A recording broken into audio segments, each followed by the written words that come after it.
surprised, but this barge dumps its cargo directly into the water. Yes. And it all starts in Vancouver, Canada, where a log barge is loaded using cranes. And the cargo is logs. Small boom boats also participate in this operation, which knock down the logs into one pile. After the barge is fully loaded, it is towed. A tugboat with barge heading to Ladysmith, British Columbia. When a barge loaded with cargo arrives at its destination, it is anchored to hold it in place.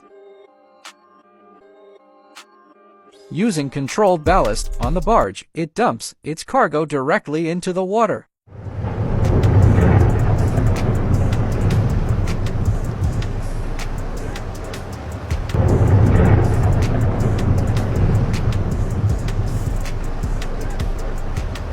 Once fully dumped, the logs are towed ashore to be sorted into species and grades for various sawmills.